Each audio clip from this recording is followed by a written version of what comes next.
nafasi hii kukaribisha. Majina yangu naitwa MC John Minja, kiongozi wa taasisi hii ya Piga Kitabu Unit, na ni furaha yangu kwa uwepo wenu kuwepo mahali hapa. Naomba basi kwa dakika moja tutapata utambulisho, waweza kusema unatokea taasisi gani kama haitakuwa shida kwako kusema. Karibu sana. Piga Kitabu Kimkakati. Asante sana. Mimi naitwa Paul Kigora, ni mwandishi wa habari pia mtangazaji, na leo tamani nikwambie mimi ni mkurugenzi na mwanzilishi wa kampuni inaitwa Push Mipango Creatives. Kampuni inajihusisha na uzalishaji wa matangazo pamoja na promotion.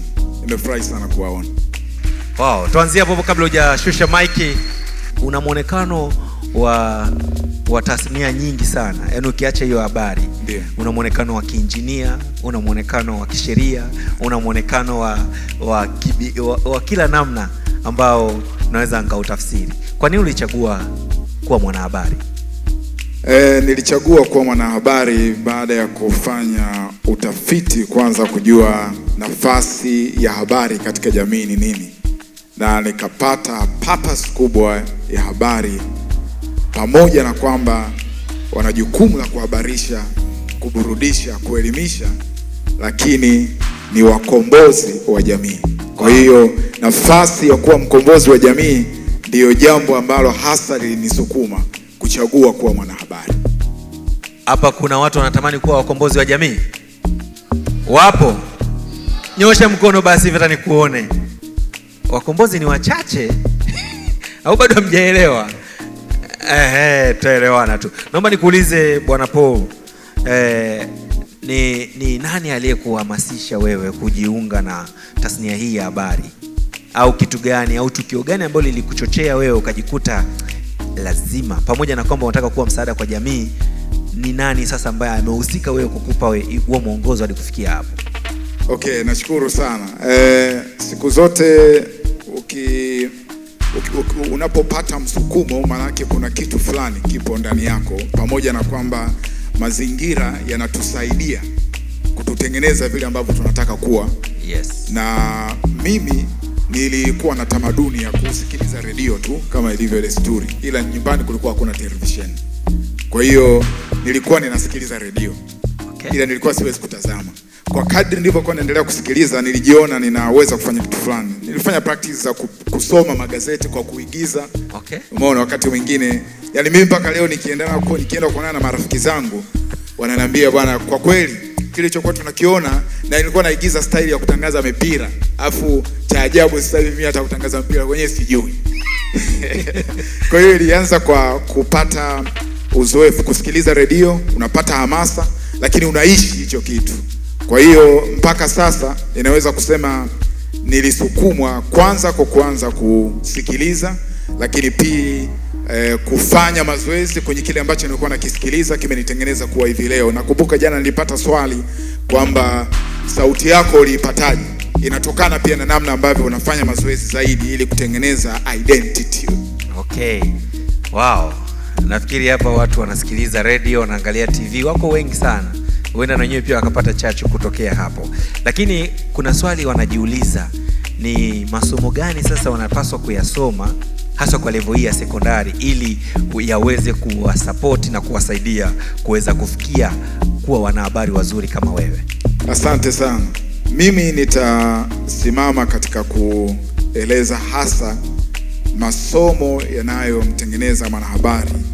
Manake unapozungumza habari unazungumza ulimwengu wa taarifa. Ndio. Unazungumza ulimwengu wa utendaji wenye ufanisi. Yes. Kwa hivyo lugha ni jambo la msingi na la muhimu zaidi ambalo kila mwanahabari anatakiwa kuwa na ufanisi wa kuzungumza lugha sanifu. Lakini jambo la pili ni kujua vitu. Manake kujua vitu, manake lazima upate nafasi ya kujua historia ya mambo mbalimbali ambayo yatakupeleka kufafanua mambo, kuchambua mambo kwa ufasaha, na mtu anayekusikiliza ajue kweli kinachozungumzwa, kinachochambuliwa ni sawa sawa na historia inavyosema. Kwa hivyo tunasema kwamba ili uwe mwanahabari lazima ujue masomo ya Kiswahili, ujue lugha ya Kiingereza na international language zote ambazo kimsingi ni shindani katika soko. Lakini historia ni jambo la msingi la kulifahamu. Kwa kweli ukiwa mzuri kwenye hayo maeneo, tunajua ukipigwa swali la uchambuzi wa jambo fulani miaka 1900 na iliyopita, una jambo la kutuambia.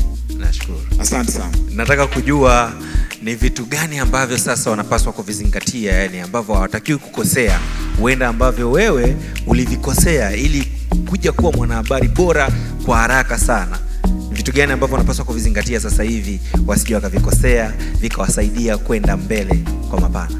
Asante sana. Nitaendelea nilipoishia jana bila kusahau nililolisema jana. Jana nilisema kwamba mimi binafsi jambo nililolikosea ni kutoweka msingi katika kufahamu lugha mbalimbali ambazo kimsingi hizo lugha zinanipa nafasi ya kujamiana na jamii inayonizunguka, au Kiingereza wanasema socialism. Socialize. Halo. Halo. Halo. Wangapi hapa ni waoga wa lugha? Nijue kabisa hapa hatuna wanahabari. Ni wachache sana. Sasa kama unaogopa lugha, wewe una hatari sana, kwa sababu unaweza usiwe mwanahabari kabisa. Na sijui keria zingine kama zinakwepa lugha. Kwa hiyo nadhani msingi namba 1 wa kila keria, tutawasikiliza na wengine tutawauliza. Nadhani lugha ni msingi sana, kwa sababu utawasilianaje? Naam. Tumeelewana eh? Ondoa hiyo hofu ya kuogopa lugha. Ukiondoa hofu ya kuogopa lugha, ni rahisi zaidi kufanikiwa katika keria yoyote ile ambayo ipo mbele yako. Amen. Na wewe sasa, hii lugha ilikusaidia nini, au ilikuepusha nini, au ilikukosesha nini? Mimi ni msanifu wa sauti kama nilivyosema jana. Kwa Kiingereza wanasema voice over artist. Unavyojitanabaisha kwamba wewe ni msanifu wa sauti, watu wengi watahitaji kukutumia wewe katika kuzalisha tunasema maudhui ambayo yanalenga kwenye masimulizi, yanalenga kwenye matangazo ya kitu fulani. Sasa wakati mwingine yanakuja na lugha tofauti. Mimi nishaikutana na project ya uwanja wa Kilimanjaro wa ndege KIA. Okay. Kilimanjaro International Airport. Yes. Sasa ukifika kwenye ndege kuna matangazo yale unafika yanazungumza lugha ya Kiingereza, yes, Kiswahili, yes, Kifaransa. Na mimi nimesema mimi ndiye mkurugenzi wa Push Mipango. Yeah. Na wamesema sasa hii kazi inabidi tukupe ili utufanyie. Yeah. Ila ilikuwa inahitajika Kifaransa, Kiingereza na Kiswahili. Lakini inabidi apatikane msemaji huyu mmoja. Halo. Sasa ilikuwa changamoto. Ndio. Lakini kwa sababu nimejitanabaisha kama kampuni, nikatakiwa kufanya audition ya watu wengine. Sawa. Ili waweze kufanya. Kwa hiyo automatically unagundua kwamba mimi nilikosa hiyo nafasi. Kwanza nilikaa kama kampuni na nilikuwa na uwezo wa kufanya kama mimi, ili mtu yote akifika KIA asikie sauti yangu, ila nilishindwa kufanya. Lakini hiyo ikanipa changamoto kwamba natakiwa nipige hatua zaidi, kujiongeza. Kwa hiyo lugha inaweza kukutambulisha katika maeneo ambayo wewe kimsingi huwezi kuyafikia kwa hali ya kawaida, ila ni kwa sababu tayari una talanta. Biblia inasema hivi, kipawa ni kito cha thamani, kila kigeukapo kinaleta utajiri. Kwa hiyo pamoja na kwamba mimi nina kipawa hiki cha sauti, kingeweza kunifikisha mahali ambapo mimi nisingeweza kufika kwa kutembea, ila kwa sababu nina kipawa kingenifikisha. Asante sana Bwana Paul Kigora, mtu wa media. Hapa kuna kitu ulikuwa umekisema kwamba unafanya voice over. Umeshashare na sisi mafanikio yako mengi sana. Hii voice over hii ni nini na inafanyikaje? Na unaweza kutupa mfano ili tuweze kuelewa kidogo? Asante sana. Kwa kweli swala lako limekaa kimkakati sana. Piga kitabu kimkakati. Asante. Nilifafanua kwa uchache nikasema kwamba voice over ni ufanisi wa sauti, na huu usanifu wa sauti maana yake mara nyingi umekuwa kitumika wale ambao wanasikiliza makala, yes, wanasikiliza radio, hasa matangazo mbalimbali ya biashara. Ile ndiyo sanaa ya sauti. Yeah. Tuko sawa eh? Yes. Nani alikuwa jana? Hawa wote ni wapya. Hawa ni wapya. Yeah. Kwa jina la Yesu. Na mimi nimefurahi sana. Kwa hiyo naomba kusikia wote mnasema amen. Haleluya. Sasa nimeambiwa nionyeshe mfano ya hiyo voice over wala umoja tu. Wala umoja tu. Tuko tayari? Tuko tayari kusikia? Piga Kitabu inajenga kizazi kilicho bora kutoka 255 Highlands Morogoro mjini.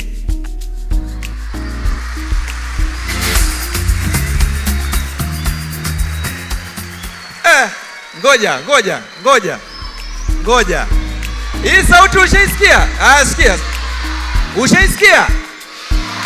Kuna watu ni kama walishaisikia lakini hawajua wameisikia wapi. Tupe moja ya kazi. Hii ya Piga Kitabu tumeielewa. Tupe moja ya kazi ambayo umewahi kufanya. Ili tuoanishe sasa kwamba ile sauti ndio hii.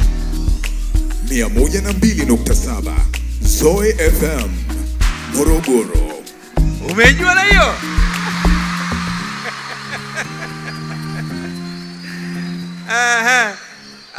Tumalizie ya mwisho, si ndio? Ya mwisho, si ndio? Tumalizie ya mwisho nyingine kubwa unazozijua wewe.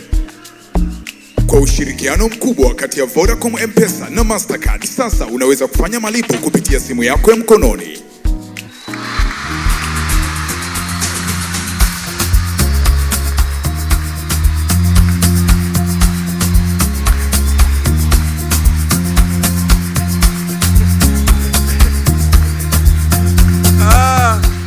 Asante. Huenda umesikia hizi sauti mara nyingi sana lakini hujaijua ni nani, si ndio? Leo umekutana nayo uso kwa uso. Asante sana. Nikuombe, andika maswali yako, andika swali lako vizuri. Alafu mara baada ya hapa utatukabidhi hilo swali. Tutawapa hawa waheshimiwa hapa, watachakata kutupa majibu. Alafu yale majibu wakitupatia tunashare na shule zote. Kule shuleni tutaenda kuanzisha career clubs na watakuwa wakija kuongea na sisi, kutufundisha namna gani ya kufanya na wengine kutufundisha namna ya kuwa madaktari. Tutaongea kwa mapana zaidi na huko ndiko ambako tutakaposhare maswali na majibu yetu yote. Are you there? Tuko sawa? Tuko sawa? Wangapi wanasema ya kwamba wamenufaika na kuelewa sana? Nyosha mkono juu. Wow. Ongeza makofi mengi na shangwe. Asante sana.